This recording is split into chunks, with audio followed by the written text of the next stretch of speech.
Good morning, all teenage. Myself, Chanakya college of education Bettiah. आज के video में हम सूक्ष्म शिक्षण के अंतर्गत व्याख्या कौशल का दूसरा पार्ट अर्थात रीटीचिंग के बारे में अध्ययन करेंगे। जैसा हम पहले वीडियो में शिक्षण के संदर्भ में जानकारी हासिल किए हैं, लेकिन शिक्षण के दरमियान पर्यवेक्षण या फीडबैक या प्रतिपुष्टि के माध्यम से हम शिक्षण में जो त्रुटियां, कमियां रह गई हैं उनको दूर करने के लिए, सुधार करने के लिए और अच्छे शिक्षण, प्रभावशाली शिक्षण बनाने के लिए हमें पुनः शिक्षण करना होगा। एतदर्थ हम कह सकते हैं कि शिक्षण बिना बाधा के, बिना रुकावट के, बिना त्रुटिपूर्ण, कुशल एवं व्यवस्थित शिक्षण की प्रवृत्ति से जब तक हम सरोकार नहीं प्राप्त कर लेते हैं तब तक हम एक कुशल शिक्षक नहीं बन सकते। अर्थात कुशल शिक्षक बनने के लिए सूक्ष्म शिक्षण के अंतर्गत ये जो विभिन्न प्रकार के शिक्षण कौशल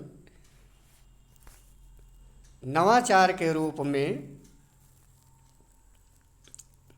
उद्धृत हैं, उनका हम अभ्यास करके शिक्षण के अंतर्गत जो निहित विभिन्न प्रकार की त्रुटियां हैं उनको, प्रति त्रुटि को अभ्यास के द्वारा दूर करते हैं।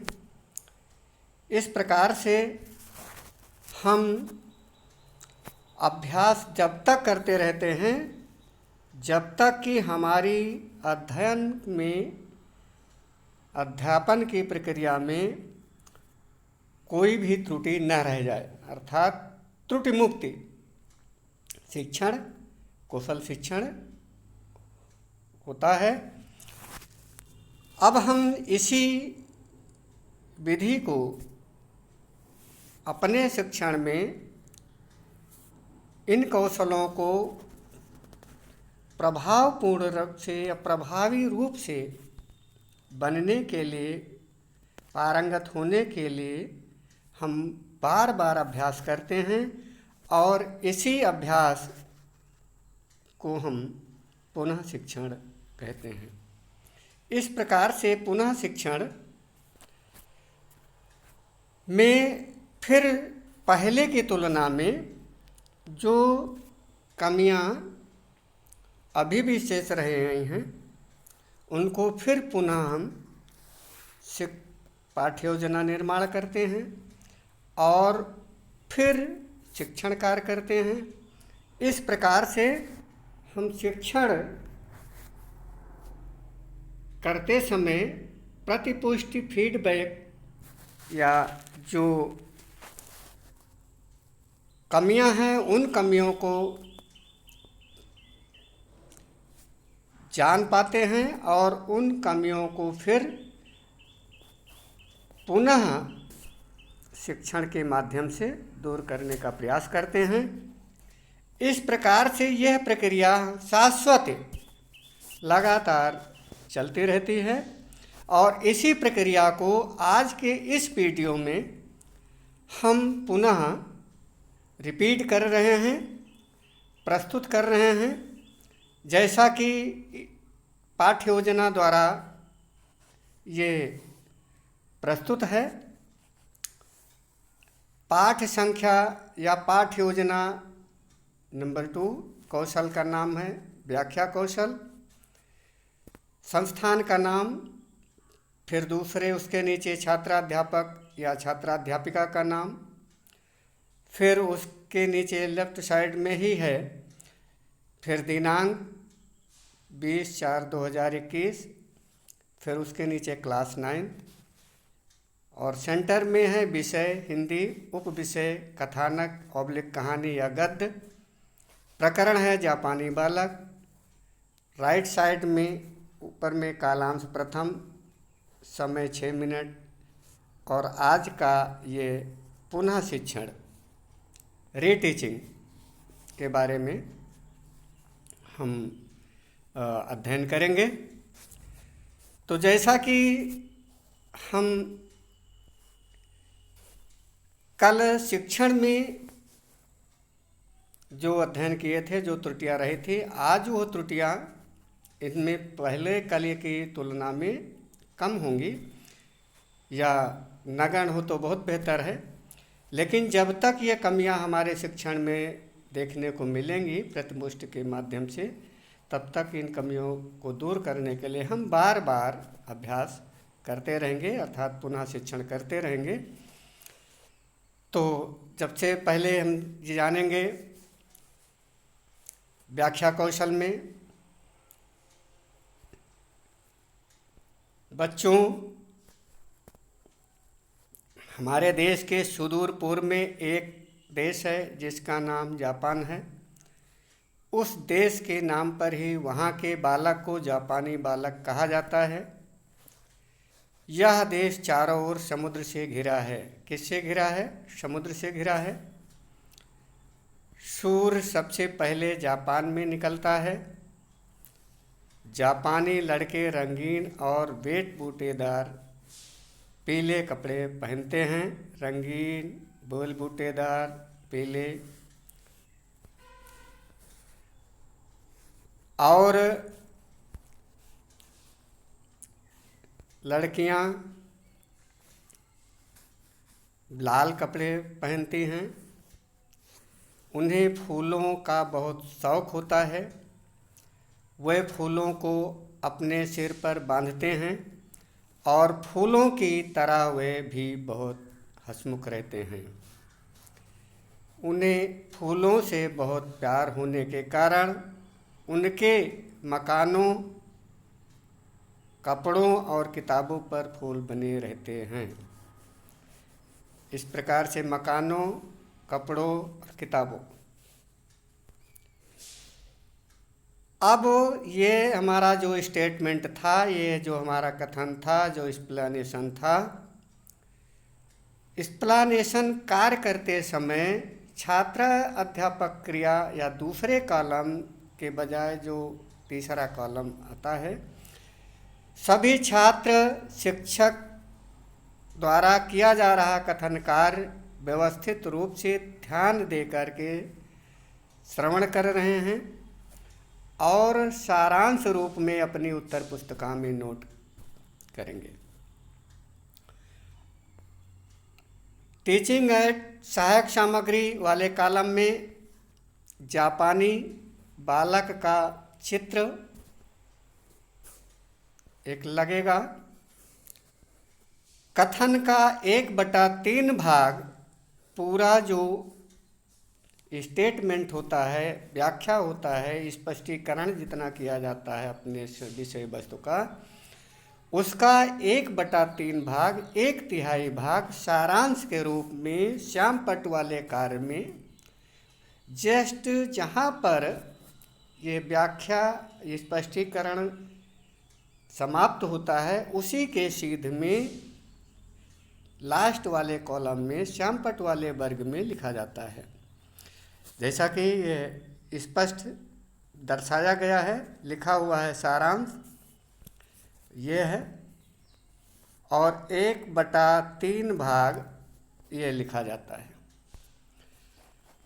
इसमें सारांश में क्या लिखा गया है? जापान एक देश है, यहाँ सूर्य सबसे पहले निकलता है।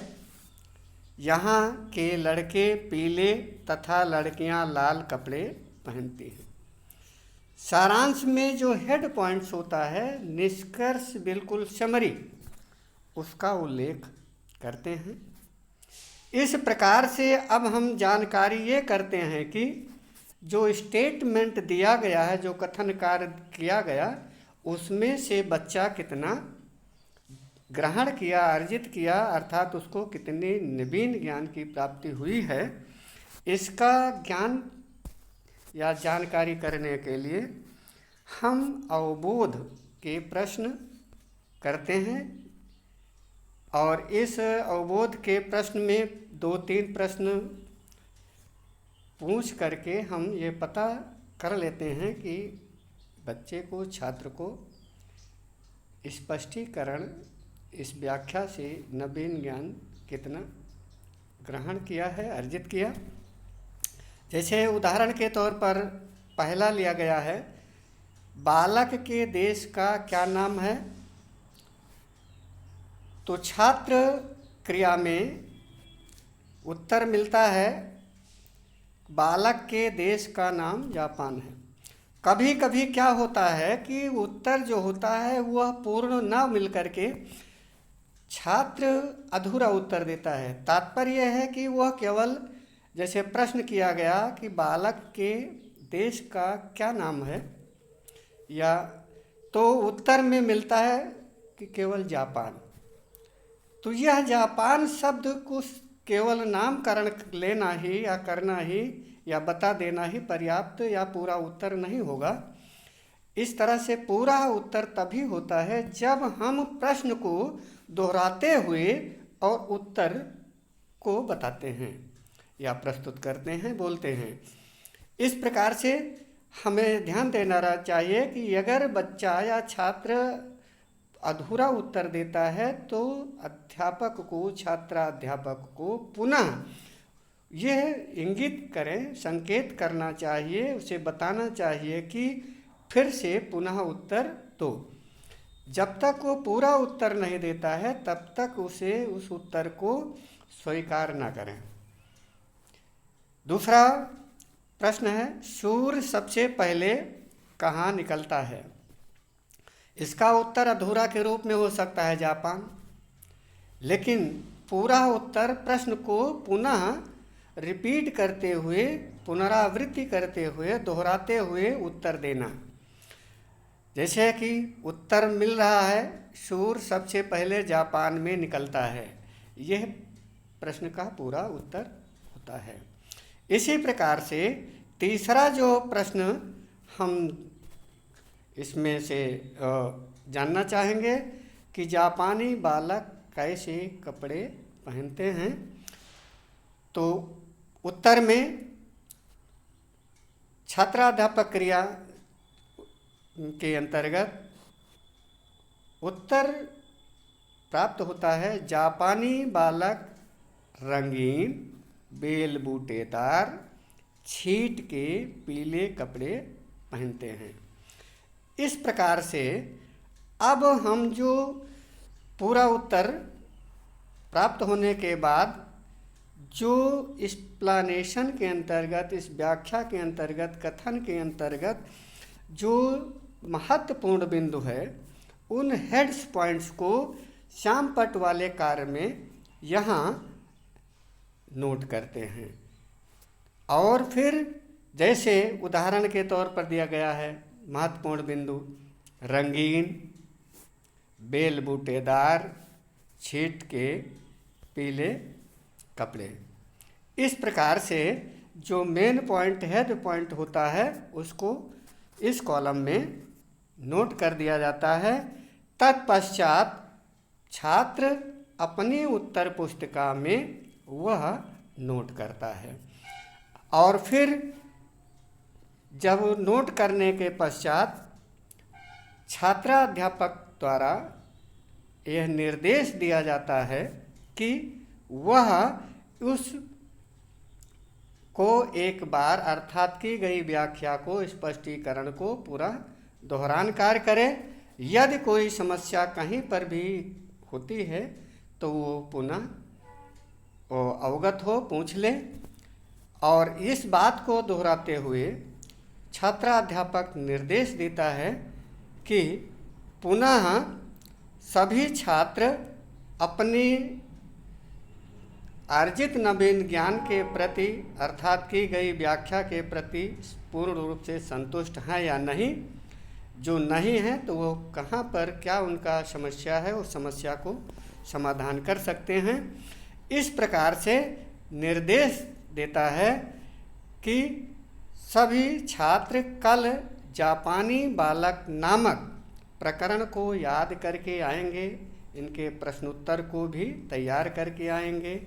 पूर्ण व्याख्या या स्पष्टीकरण कल